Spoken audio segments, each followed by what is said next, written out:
Inside PressBox is presented by Live Casino and Hotel. Always live, always on.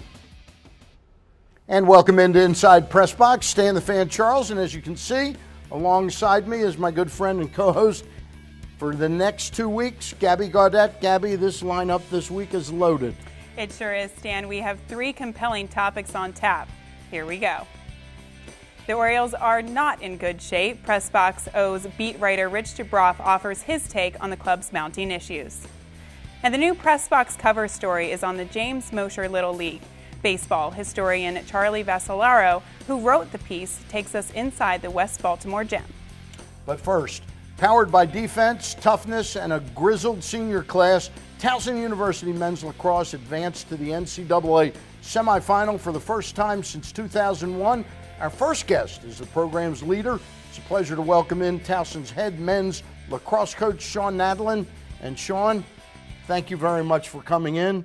Do you view the 2016-17 season as a success, or because of how it ended, not that successful? I definitely view it as a success, and thank you for having me on. Good. So we do too. We appreciate that. A lot of really good things to pull from that season. A lot of progress. Took it one step further in the NCAA tournament than we had in previous years. Got back to Final Four weekend where we expect to be every year, and really set the tone for hopefully the future classes coming behind these guys that just graduated. So we're excited about our progress. Disappointed that we didn't put ourselves in position for championship, game day, but definitely excited where we went. Well, you're talking about progress. This is the first time that you've been to the semifinals since 2001. What do you attribute that progress to over the past couple of years? Consistency and a lot of hard work. My staff has stayed consistent. I credit those guys first and foremost behind and along with the hard work from our players and commitment from those guys. I've had the same staff for my 6 years as a head coach at Towson, having that consistency every day to build the teams, not just skill development, but mentality and mindset and ability to continue to persevere has been awesome. And then just our players' dedication and commitment to not settling with just okay and mediocre work ethic, really competing in practice, really putting in the extra time and effort, the time necessary to be successful. So that's really what it's come down to. Shawn, tell me if I'm incorrect. The first couple of years, this was your 6th season at Towson, correct? Yes. First 3 years, it looked like your team's hallmark was incredibly tight defense, and then in years 4, 5, and 6, the offense ticked up a little bit each year. How tough is that going to be to continue next year, losing 3 key seniors? We lose a lot of talent on the offensive end beyond those 3 seniors.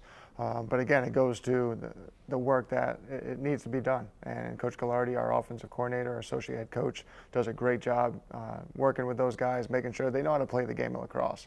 Not just certain plays and set plays. They really develop the game and going in for that way. So again, we got a lot of work ahead of us.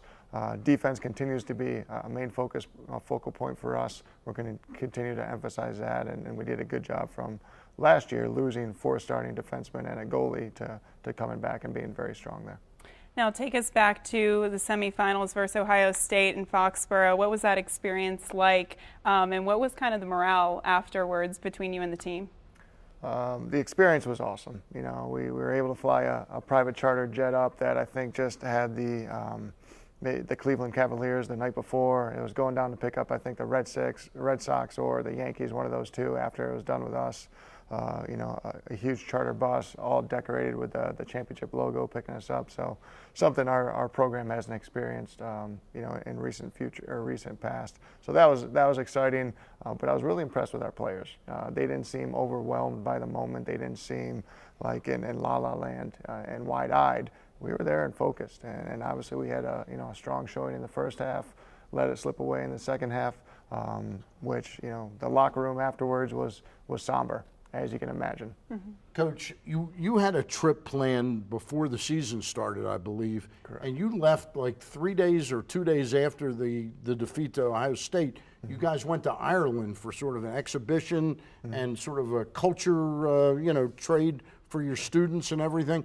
How good was that to immediately jump into something team-oriented rather than have all the guys splintered and going off on themselves and moping a little bit? No, I think it was strong for our team, and we kind of designed it that way, knowing that or believing that we were going to be in good position to maybe play a championship Monday.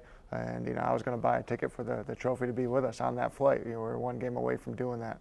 But for the guys to be able to continue to stay with each other, kind of, just regroup after the tough week and go from there.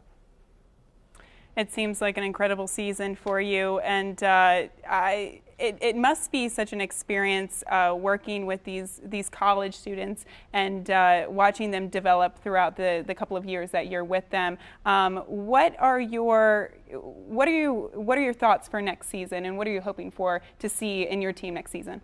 We're expecting to see progress and for us to continue to move forward. That's our expectations every year. Our goal is to be able to make it to championship weekend, play on Memorial Day, and win a championship. Along the way, continue to earn NCAA championships. We graduated 11 seniors. 10 of them were significant impact players, if not starters. The majority were starters.